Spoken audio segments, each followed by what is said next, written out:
It's our final day for Q4D at IDC 2026. Today's topic is presence. What will you take away from the conference? Good morning. Morning. Who are you? What do you do? And what brings you to IDC? Well, thanks for asking, Max. Yeah. I'm Ravi Sani. I'm an industrial designer. I run a company called RKS Design. It's in its 46th year. Wow. And I'm here talking about what we've launched, which is called PAAI.ai, which is leveraging my psychoaesthetics methodology, which I've been using since I started the firm. Yeah. Based on the underpinning, it's not how you feel about a designer experience, it's how it makes you feel about yourself. Excellent. And so I'm going to be here presenting in just another 45 minutes on that, and excited to be here. Excellent. So I have you in an offhand way to thank for being involved in this. More than 20 years ago, I got hooked into IDSA LA as a volunteer, and you were like, you should do this. You should be on the board. Yeah. And lots and lots of chapter meetings later, I'm fully involved. You're here giving back? Now I'm here giving back. What have you gotten out of this conference so far? I'm glad you're saying you're thanking me and not blaming me. You know, there were times I was blaming you, Robbie. No, but the relationships I've gotten out of this, the connections, the learning, the inspiration. I remember you asked that question at a UCLA panel. Yeah. Brett Lovelady was there. Right. Brett flew down from San Francisco. I forgot who else was on the panel. You asked the question, and what came back was, you're going to get out what you put in. Exactly. And you latched onto it. Congratulations. Oh, thank you. Honestly, that kind of leadership at a moment when I was the LA chapter chair, and I was not practicing design at the time because it was hard to get a job. Yeah. And I had to think about, what do I get out of this if I'm not even a designer? And it made me shift. I'm a designer whether I've got that job or not. It's how I process things. Looking back at, I just have to put my hand up. And the more I put my hand up, the more people respond, stay connected, and we've had a connection for coming up on 30 years. Yeah. So, wonderful. What did you get so far out of this conference? Yeah. That's a great question. I would say what I'm getting out of the conference are a few critical things. There is less fear of AI and more just, how do I put this nicely? People are just lost. Sure. People are just lost. They don't know how it's going to affect them. It doesn't know where they go. Yeah. And everyone's treating it as if it is a novel idea, and it's as if it's far off in the future. Right. and there's a lot of hypothesizing about what AI will do and what it can't do, and so it's kind of a lot of, I would say, that people are interested in AI, people are curious about it, AI curious. Sure. But they're not truly AI relevant. Right.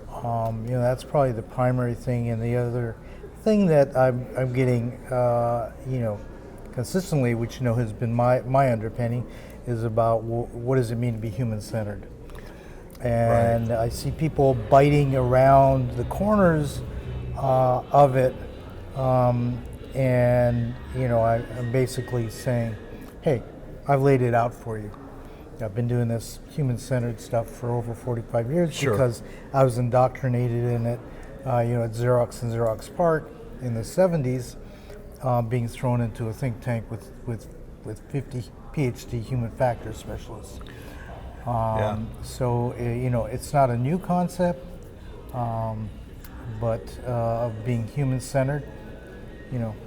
So I know that is one of the things that you hear a lot, especially at this conference when we're talking about authenticity and connection. And a lot of people may be afraid of losing connection when AI steps in between.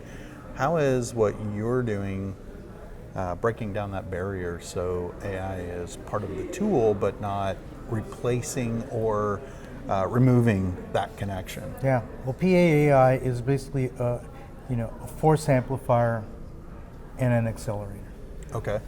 So if it, as it's used, it builds the foundation of the human-centered psychoaesthetics. And then what you're hearing more and more about is that how do we build the business case Right. to business? And what it does is that based on designers driving, deciding what to do, how to do it, who to do it for, what value does it create, and translating that into not only meaning for the design, but actually it creates team briefs, all based on that same foundation. It creates the analysis of the finances, of the enterprise value, of the customer acquisition costs, of the lifetime value. It looks at the IP in a competitive situation, it benchmarks the competitives, and it does all of this. And it also generates what we call a SPS score, Success Potential Score. Oh, okay. Which that sounds pretty powerful. It's been a crazy undertaking. Yeah. It's kind of those things. I think like when we built the guitar, I look back, it's like, what were we thinking? We didn't know we can't do this. Yeah. Somebody should have told us we can't do it, and so we did it. Yeah. And we're not software guys, but we have a great CTO who's got a great set of developers under him. And so it's been 10 months for the developers, 6 developers, all working like huge hours, but each developer using AI. And so, that's the equivalent of like 60 developers. Right.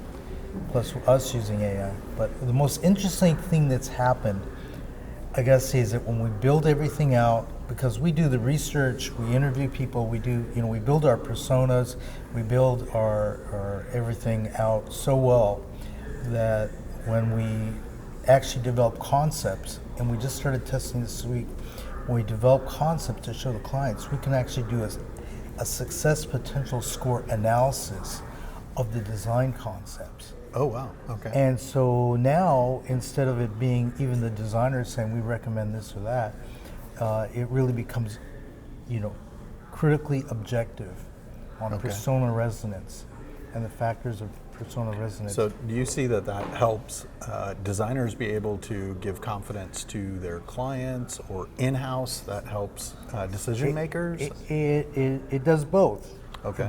It validates or invalidates your work. You could get bad scores. Sure. And then you better do something about it. Yeah. But it helps you stay like on target, on mark, and then the clients, they have to, they sit back and they respect it. The only questions we've had is like, what's the science behind this? And so I have to show them what's the actual science behind it. But it's, and I don't want to forget that on PAAI, we've made a version available for all college students free. Oh, wow. All right. Right. Well, I heard that here. Yeah. I don't know who else has done that. Yeah. To where, it's like, hey, college students, you're a design student, you're an innovation student. It's like, grab this tool. It's going to give you a psychoaesthetics canvas. Yeah. That's going to basically, help you to formulate your thinking and your understanding of where you're going and what you're doing out of the gate. Great. Not try to synthesize it after you've already created, your awesome design that you're in love with. Right. Right. How do you feed your brain? How do you feed the AI? Yeah. To feed your brain? That's amazing. So, yeah, we're getting a lot of attention now, but a lot of now, nobody's come at it from the design perspective. Yeah. It's all it's From the technology side. Everybody's in this arms race Yeah. about what AI can do, and now there are big challenges. I want to humanize AI. That's amazing. Yeah, but you can't humanize a machine. Yeah. Yeah, but it couldn't tell you how you're going to feel about me sitting here, No. right? No. It just can't and it can't tell you or tell me how I'm going to feel about you. And that's what makes the world goes round, right? That's So amazing. that was the easy answer. Awesome. That was the quick answer. Ravi, thank you so much for joining us today. Thank you for answering questions for designers. Thanks, Max. Hello. Hi. Hi. Who are you? What do you do? And why are you here at IDC? So a little bit of background about myself. My name is Minu Marasi. I am a designer with a Master MDes of Industrial Design and an educator. I'm doing graphic design master's degree, the second master's degree right now. I'm a part of Women in Design IDSA national leader member, and we are trying to help the design community in whatever way that we can. Excellent. So suffice it to say, you're busy. That's kind of true, but I think all designers are busy. Yeah. So welcome to IDC here in Pasadena. How do you, as both a teacher, a leader, express to your students the consequences their values may have on design? That's a great question. So there are different approaches that educators and also teachers can take when they are teaching students. And the approach I take, because I'm very interested in this discipline, is how students can learn through embodiment. Okay. And design is one of those disciplines that has a lot of different aspects to it, such as bringing a lot of culture. Sure. And also, because it's interdisciplinary, it provides and gathers a lot of sensory inputs and touch and different data that we get from our environment. So these are, I think, in my opinion, they all should be incorporated and considered when it comes to design. And I try my best to introduce these in the design, courses or introductions in the environment that students are learning. Right. And one of those very fascinating ones to me when it comes to learning design is, as I told you, embodiment. Yeah. And the tactile sensory input is one of those fascinating, amazing things that I have experienced myself. Yeah. And my thesis project in my first master's degree in industrial design, its name is Schwa, and it's a kind of entrainment breathing companion for anxiety, and it has a lot with somatic intelligence and tactility to teach and remind your body instead of your mind to synchronize breathing with a wearable experience through touch, and body synchronizes itself. Yeah. So from there I realized that touch is really important. And now in classes, one of the approaches that I aim to take for sure is to have students just touch things and get a lot of data and information from those material, or even from themselves with interacting with each other. Oh, okay. So that is one of them, and I think we discussed this in IDC conference as well, that our hands have eyes. There are a lot of information that can be interacted and sent back and forth with our hands. Right. And we shouldn't ignore this. We should consider tactility so much.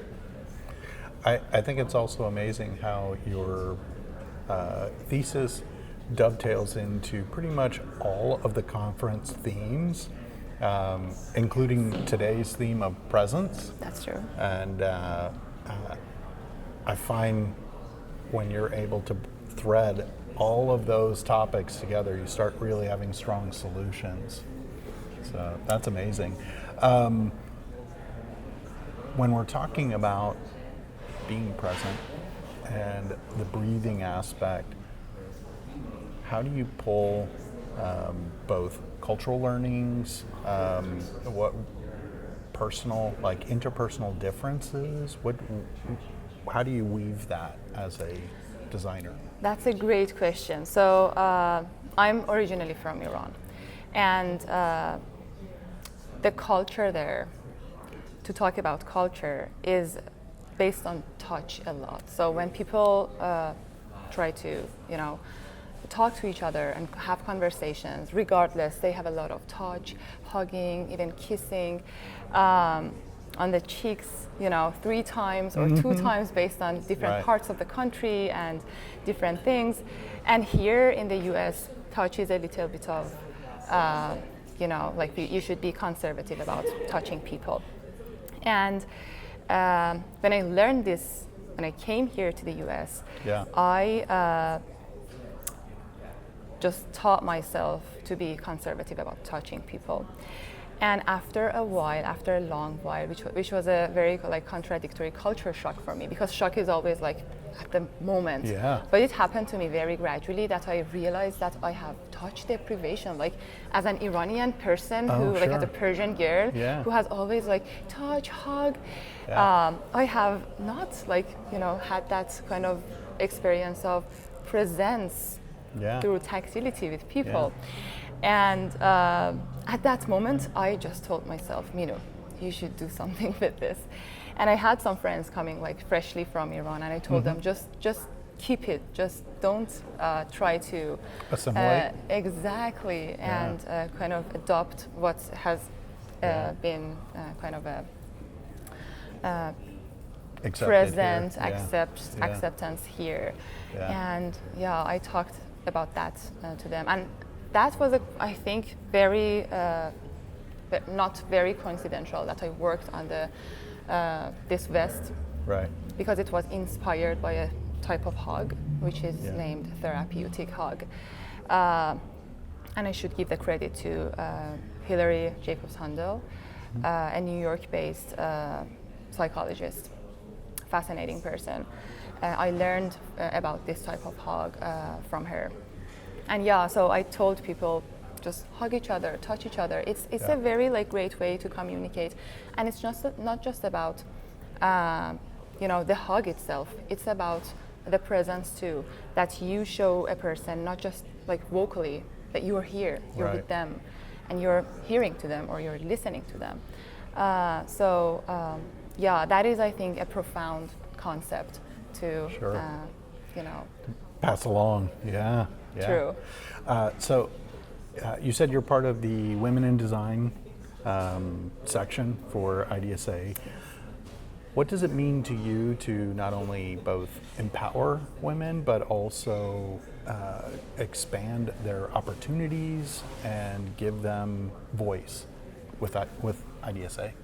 I think there are a lot of different aspects in womanhood. Sure. That when we women or allies communicate with each other, we start understanding it better, and then through that we build meaning together. And from there it could be communicated to business, to academia, and to different realms that women can really empower and contribute.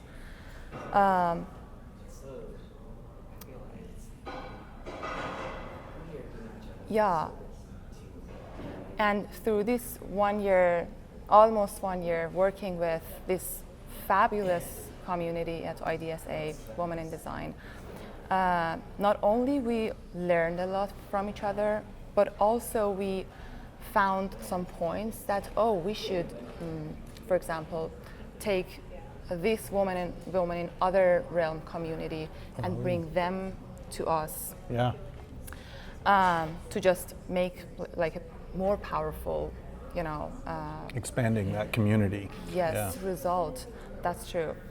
And I think it goes beyond gender at a point after we, start to build and shape that kind of experience with each other, and it goes beyond gender. And at that point, gender doesn't matter anymore. Sure. And we even forget about is it like woman in design, or is it like what's gender in design? It doesn't matter anymore. Yeah.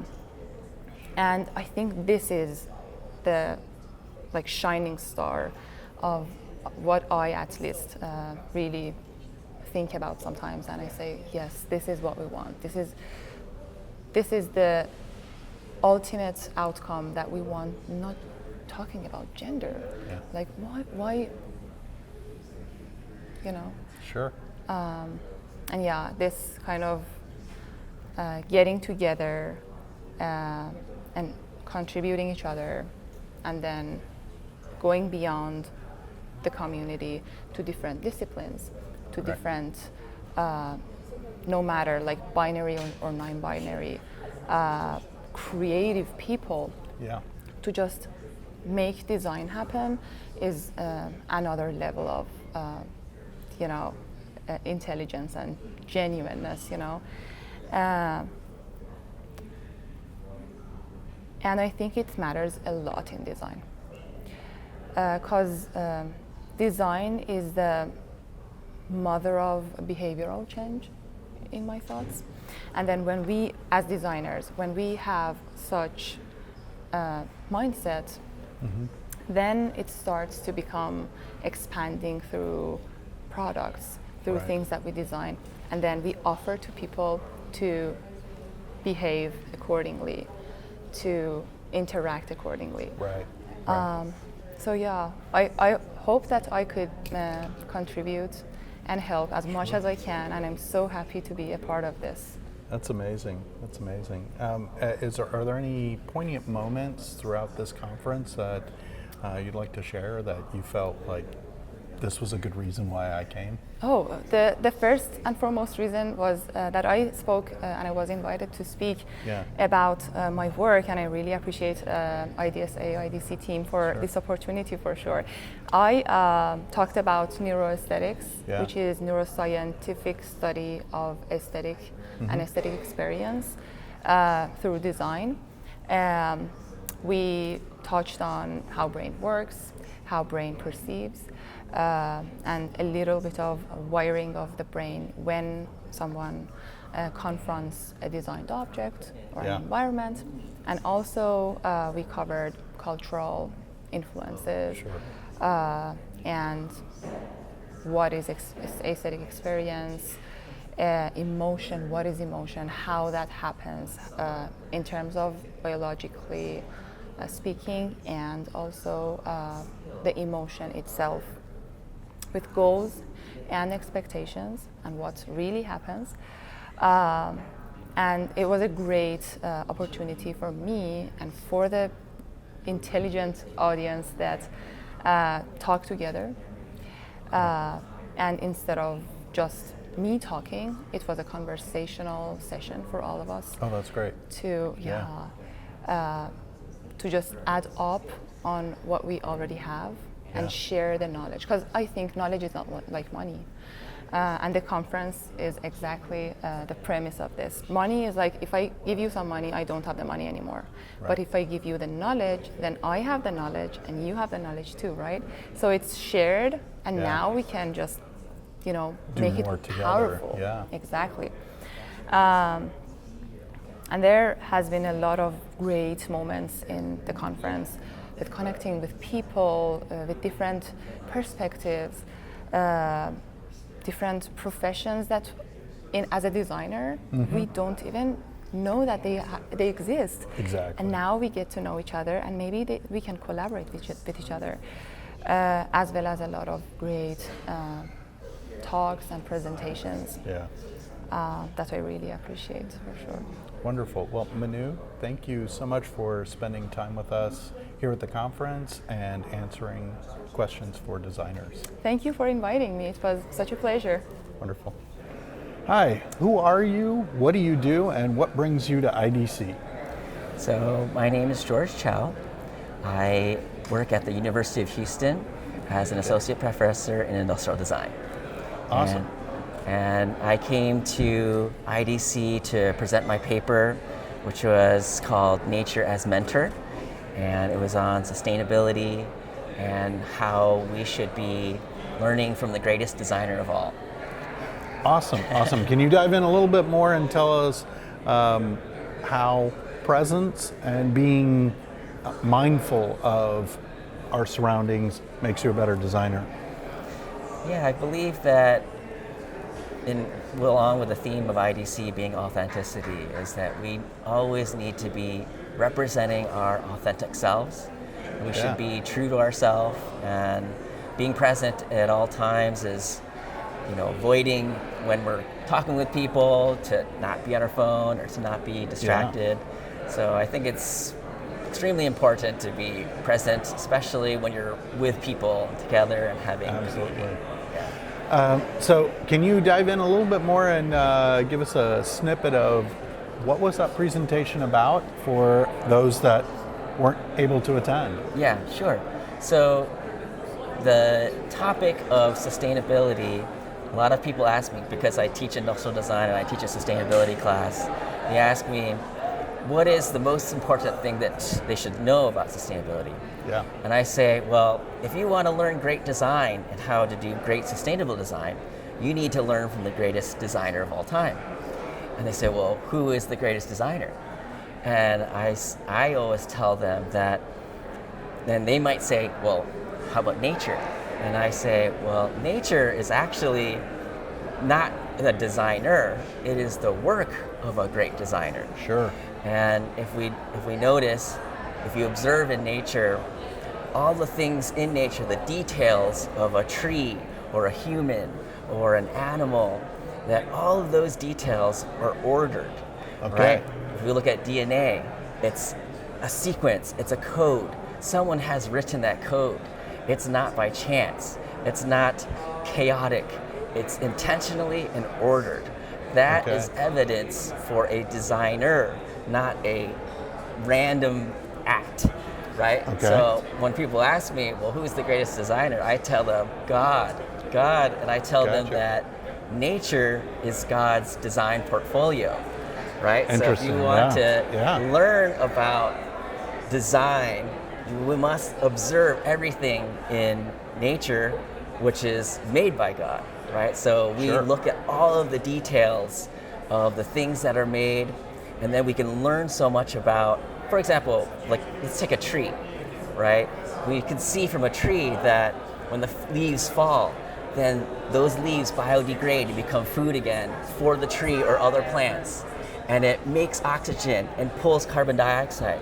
So it only does good things and doesn't waste anything and doesn't take away anything, right? So it's only producing good things, doing good things, and it leaves zero waste. That's how we should be doing product design. That's how we should be doing industrial design. So right? learning from those examples that are already out there within that portfolio, as you put it. Yes. Great. So, and it's not only just looking at it as a single object like a tree or a person, it's looking at it as a whole ecosystem. Right? We can learn from the ants, how the ants work together in community. Right? They're not thinking about just themselves, the single ant. They work as a whole team to accomplish great things. Right. So we can learn from nature about how to be better people. Right. So it's not only in the area of design. We can learn so many things if we just observe and look around the world and see all the things that God has made. So when I tell them, like, you want to learn from great design, learn from the greatest designer of all time. That's amazing. So what have you picked up from all the people you've been interacting with here at the conference so far? I think I've seen that people are wanting to be authentic and push boundaries, and I think for me, it's kind of reconfirmed that we should be who we are and not afraid, right? There was a moment that I thought, I'm not sure how people are going to receive my talk. Coming from, I know there's going to be people that don't believe what I believe.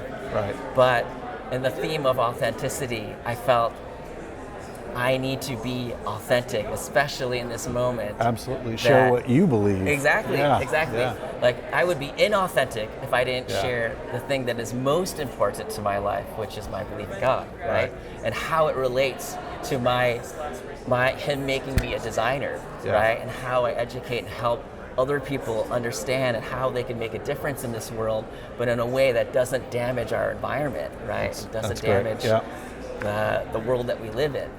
And it's not an easy thing to do because, everything that we design takes something, like some kind of resources, but it doesn't mean that it's impossible, right? There are examples of products that will actually regenerate and rebuild our environment back. Like, for example, if you have a cup that's made out of compostable materials and has seeds in it, then you use that cup and have it decompose into the ground, then it could grow plants again, and then it could start again sequestering carbon dioxide. So it can have a net positive result. There are products, it's not many, but we have to, that's our job, is to be working towards trying to make and bringing products that will not only help people, but also help our environment. Right, great. George, thank you for being with us here on Questions for Designer. Yes. Thank you for answering our questions, and enjoy the rest of your conference. Thank you so much. Hello. Hi. Who are you? What do you do? And what brings you to IDC? Okay. Well, my name is Jeanette Numbers. My day job is I run a design and engineering studio out of Providence, Rhode Island. Okay. Called Nova. But in my capacity here, I'm the board chair of IDSA and excited to bring new content and actually change this organization. So get ready. Oh, okay. All right. So we're talking more on a strategic level, while conference is very much the tactical, right? A touch point. It's a touch point. A lot of your strategy gets worked down through the conference. What are you seeing that is starting to point in the right direction? Let's see. Well, I would say, I don't want to get too political, but it's okay. Leading up to this conference, say maybe around 5 years ago, there was a big push for DEI and sort of like opening up the industry to more folks that look different. And that topic is not talked about now because it happened. So that's what I see happening, and that's what I'm excited about. So the people that may have not felt like they had access don't have to be talked about because they're here. They're here. They are here. That's great. So acceptance within the community. Yes. Being especially at the conference, actually. Not as much in industry yet, but at these, it's great. I hear the voices, they're feminine. I'm like, that's great. All I have to say is seeing more women and non-straight white men being in positions of leadership, participating. I've seen a lot of growth in my not so short time in IDSA, and it's been great to see. And that's why I'm here. I mean, I do have a day job, which is very stressful on its own, but this is my way to give back and show that light and, show people that there's a path forward, and that's where I put my energy. That's amazing. What initiatives are you working on or thinking about as we come through these next few years? Yeah, well, it's a big question about what does our community need from an organization, and do we need a conference? What are the touch points that we need? What's clear with this is community is strong. People love to get together in person, especially with all the kind of like remote work and that sort of thing. So that's what this theme was about, to sort of like be authentic and get in person and break down the barrier of like fakeness, essentially.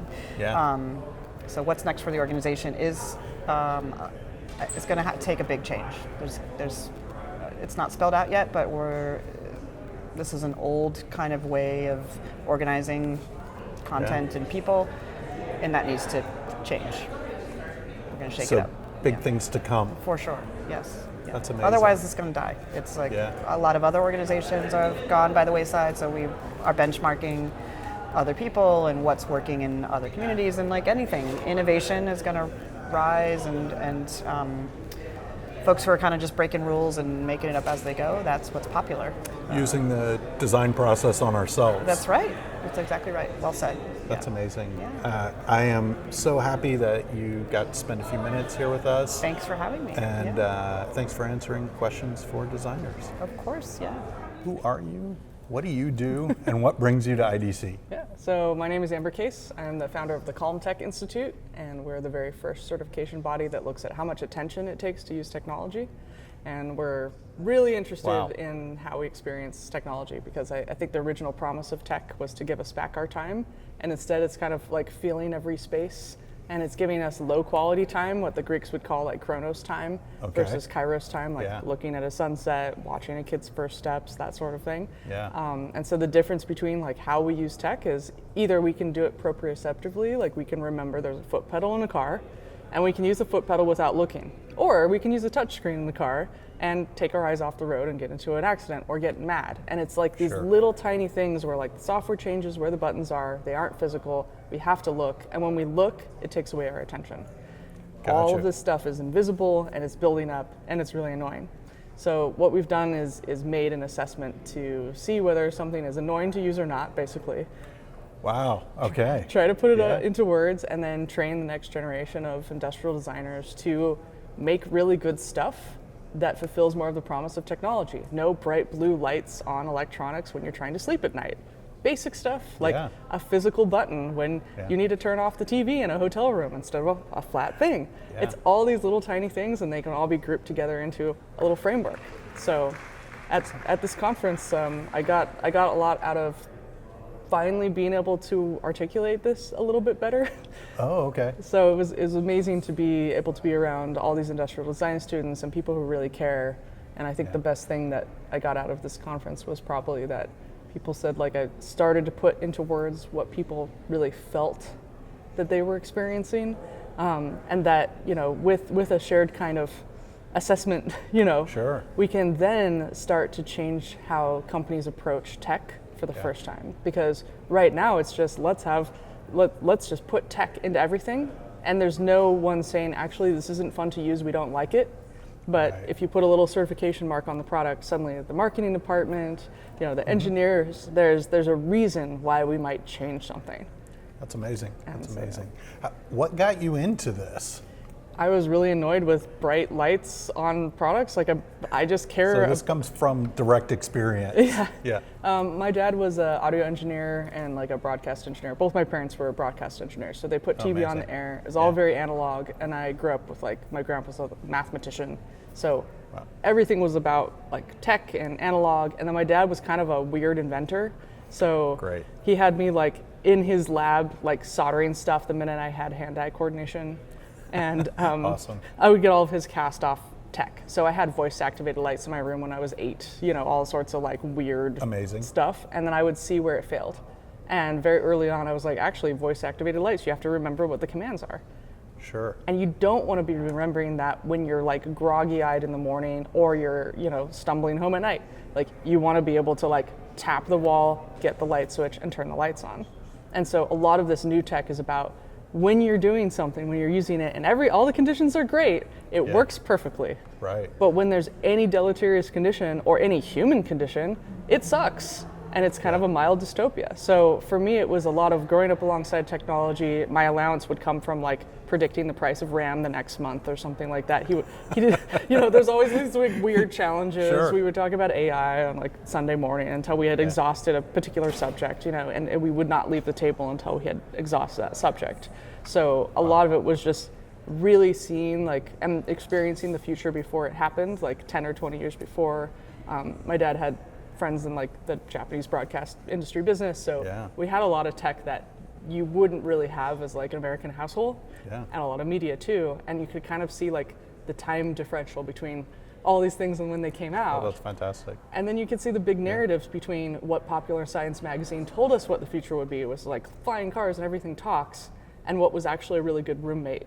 And I think the difference was that things look really good on the screen, and then you take them home and it's like, no, like this sucks. Like you're supposed to see a movie and it's supposed to be exciting and all these bright blue lights and it's entertaining and it's sci-fi, and then you do not want your washing machine to act like that. You don't want to have a negotiation with your washing machine in order to get something done. So there's a lot of this, like, just take the current moment, what's annoying, understand what people are trying to do with that future moment, and understand that people are lacking in imagination about it. The future is totally outdated, and we can actually make one that's pretty reasonable, and you can follow a framework to do it. Hooray! So just, it's been, you know, like 15 years, like really solidly working on this, and like finally being able to articulate it. I typically do things out of order. So I was like, yeah, you know, we shouldn't have bright blue lights, but it wasn't like, because the brain hates this and that, you know. So it's only recently to be able to say, like, how does it really affect us, and then how can we have teeth in the world so it isn't just like a cute design philosophy. Right. How can we actually like shift? So literally giving us marching orders and a framework to work within. And have it be fun and easy to implement. It's like 81 points. It's not too difficult. It's like, don't put bright blue lights on a product that's going to be on at night. Put a night mode on. Don't make it super loud. Just do some sound abatement, you know. Maybe have a physical button with like a raised dot on it for your power button so that you don't have to look. I mean, it's basic stuff. Yeah. But it's also like a checklist of people of things that people don't necessarily look at. And so this is like, it's kind of pulled out of a lot of the human factors were based on physical, and when we jumped into the digital, some of that stuff just got left to the wayside or wasn't rethought. How does it apply? Yeah, and we got some things like human interface guidelines from Apple, which like I was making iPhone apps and using those, and it's, oh wow, it's a really usable app because you can just follow this. Yeah. But a lot of people don't follow them unless their feet are held to the fire or they have some economic incentive. So when I was a kid, I was like playing with some Sculpey clay, and I saw this little thing on it that said AP. And I was like, what's that? And I asked my dad, and he was like, that's AP non-toxic. It's a standards body that regulates chemicals and stuff. And I said, oh my gosh, these two tiny little letters in a circle can be more influential on the chemical composition of an entire supply chain than like an ad? Are you kidding me? Right. Like, what else are these little things? And I started looking for like, you know, little symbols of stuff, and those are standards. And you know, I was like 9, right? So the fun thing was that I was like, looking at the oldest ones, like Good Housekeeping seal of approval from the Victorian times that said, like, here's the stuff that actually says it does what it does and it's honest, so that people wouldn't bring in dangerous stuff into their home when they started to like live inside more often. And like Underwriter Laboratories, which was like, let's not have the Chicago World's Fair again. You know? Exactly, exactly. Chicago World's Fair, not Chicago World's Fair. It was pretty close. That's what it turned into. Chicago World's Fair.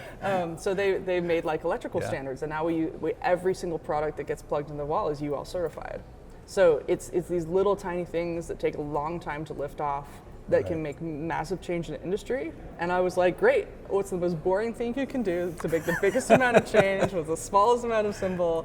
And let's just like go very slowly. You wouldn't plant a tree in the ground and then 3 years later cut it down and be like, why can't I build a house out of it? Like things take time. It's not a viral growth, tumorous growth, weird thing.